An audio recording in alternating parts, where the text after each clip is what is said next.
The town of Red Willow was never kind to those who didn't fit the mold.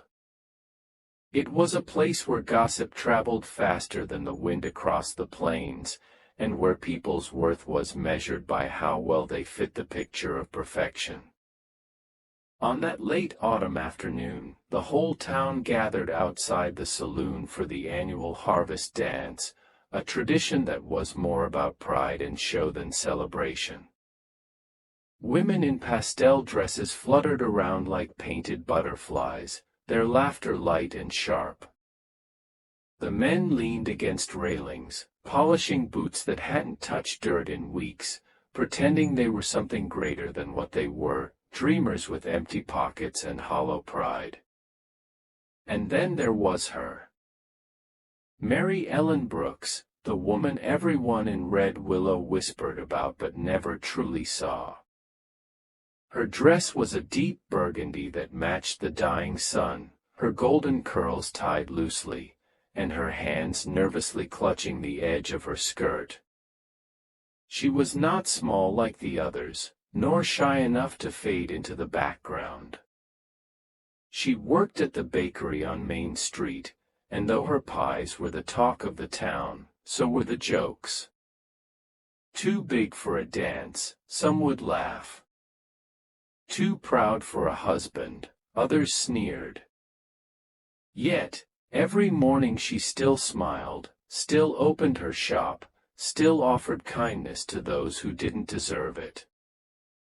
That evening, the air was thick with dust and laughter when the new cowboy rode in. His horse, black as storm clouds, carried him with the quiet confidence of a man who'd seen too much and trusted too little. His name, whispered through the crowd, was Luke Tanner, the rancher from the northern ridge, the one who'd struck oil by accident and suddenly became the richest man in 3 counties. Every girl's eyes followed him as he dismounted, his broad shoulders silhouetted by the last glow of sunset. He was the kind of man who made silence fall wherever he walked, not because he demanded it, but because something in his gaze made people forget what they were about to say. "Evenin', folks," he said, tipping his hat. His voice was smooth, low, the kind that lingered long after he spoke. The mayor, ever the opportunist, stepped forward. "Welcome to Red Willow, Mr. Tanner. We're honored to have you. Now, as tradition goes, our dance begins when a new man in town chooses himself a partner. Pick any girl you want." A ripple of excitement ran through the crowd. The girls straightened their skirts, fluttered lashes, whispered among themselves. They all wanted to be chosen. Luke looked around, his expression unreadable, while men in the back snickered. "Go on, cowboy," someone called. "Pick any girl. Just not the big one." Laughter broke out like thunder. Mary Ellen froze, her face flushing crimson. She stared down at her hands, trying to shrink, to disappear, to melt into the wooden planks beneath her boots. Luke's gaze slowly turned toward the laughter, his jaw tightening. He took a step forward, scanning each face until the laughter began to die. "That's so," he said softly. "Pick any girl." The mayor cleared his throat nervously. "Yes, of course. Anyone you please." Luke nodded once. His eyes drifted past the polished smiles and painted faces, landing on Mary Ellen, who stood apart from the others, quiet, trembling, but proud. For a long moment, he didn't move. The crowd held its breath. Then, in a voice clear enough to echo across the open square, he said, "Her. The one you call too big." The world seemed to stop. The laughter vanished like smoke in the wind. Every eye turned toward Mary Ellen. She looked up, startled, her lips parting as if to protest. "Me," she stammered. Luke stepped forward, offering his hand. "You," he said simply. "Would you dance with me?" For a heartbeat, no one spoke.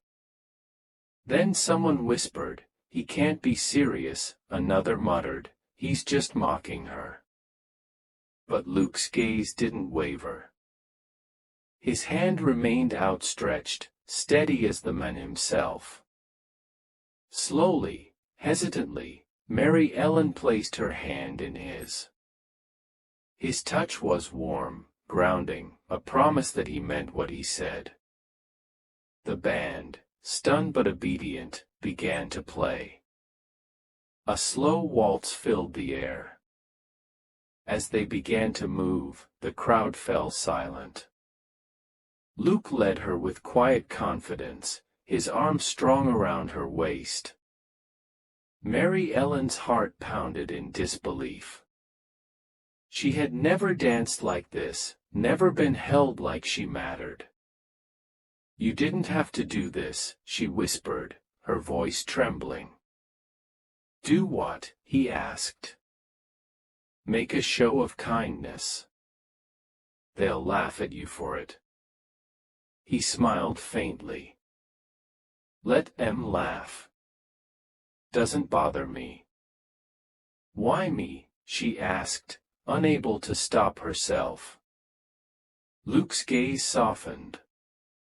"Because when everyone else looked at me like a prize, you looked at the ground like you were afraid to take up space. And I've seen that look before. Good hearts carry that kind of hurt." Her eyes shimmered with unshed tears.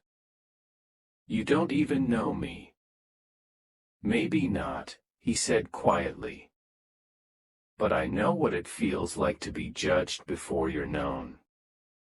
The song ended, but the moment didn't. When Luke released her hand, the crowd remained.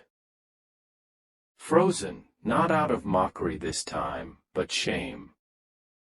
Even the girls who'd laughed earlier couldn't meet her eyes. Luke tipped his hat to her.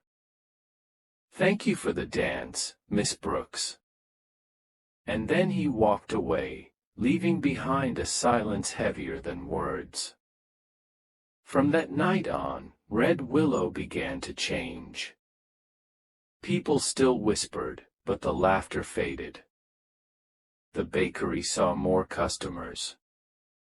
Men nodded politely when Mary Ellen passed, and for once, it wasn't out of pity. Something in the way Luke had looked at her, not like a joke, but like a woman worth choosing, had made everyone else question their own reflection.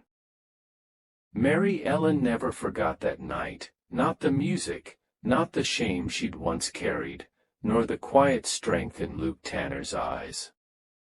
Because sometimes, it only takes one act of courage to silence 1,000 cruel voices. And as for Luke, he didn't just ride off into the sunset. Not yet. Because this was only the beginning of a story neither of them knew they were about to live. The days after the harvest dance were different in Red Willow. The same folks who once laughed behind their hands now spoke in careful tones whenever Mary Ellen passed. Some smiled awkwardly, others looked away entirely. The cruel amusement that used to follow her like a shadow had gone quiet, not because hearts had softened, but because Luke Tanner had made them feel the weight of their own cruelty. Mary Ellen tried to pretend life went on as usual. She still woke before sunrise, tying her apron as she lit the ovens in her bakery. The scent of cinnamon and bread filled the morning air, drawing people in from every corner of town. Yet every time the doorbell chimed, her heart skipped, expecting, hoping, fearing it might be him. But days passed. Then weeks. Luke Tanner didn't come. At night, when the streets grew silent and the last lanterns flickered out, she sat by her window, looking out toward the northern ridge. She could almost see the outline of his ranch against the horizon, a dark shape beneath the stars. The memory of his hand, steady and sure around hers, stayed with her like a whisper she couldn't shake. Then, one cold morning, he came back. The bell over her bakery door rang softly, and when she looked up, there he was, hat in hand, dust on his boots, and that same quiet calm that made the air around him still. "Mornin', Miss Brooks," he said. Her heart fluttered, but she forced a smile. "Mr. Tanner. I thought you'd forgotten where town was." He chuckled. "Wouldn't forget a place that smells like heaven every morning." She blushed, tucking a loose curl behind her ear. "Coffee." "Only if you'll sit and drink it with me," he said, his tone gentle but firm. She hesitated. No one had ever asked her to sit before. They came, bought their pies, made polite small talk, and left. But Luke Tanner was not like other men. So she poured 2 cups and sat across from him. For a while, they didn't speak. The world outside seemed to fade, just the two of them, the faint hum of the wind, and the warmth of the fire crackling in the corner. Finally, Luke spoke. "You know, folks still talk about that dance." "I figured they would," she murmured. "People in this town don't forget easily." He leaned forward, elbows resting on the table. "They will. Or they'll learn to. But you didn't see what I saw that night." She frowned slightly. "And what did you see?" "A woman standin' tall when the whole town wanted her to bow." Mary Ellen looked away, her voice soft. "I wasn't brave, Luke. I was terrified." He smiled faintly. "Courage ain't about not being scared, Mary Ellen. It's about standin' anyway." Something in his voice broke through the wall she'd built around her heart. The silence between them grew warm, thick with meaning. For the first time in years, she didn't feel small. She didn't feel like the woman people whispered about. She felt seen. But as quickly as that warmth came, reality followed. She pulled her hands back, breaking eye contact. "You should be careful," she said quietly. "Being seen with me, it'll start talk again." Luke laughed softly. "Let them talk. Words don't break bones, and I've been shot at before." Despite herself, she smiled. "You're impossible."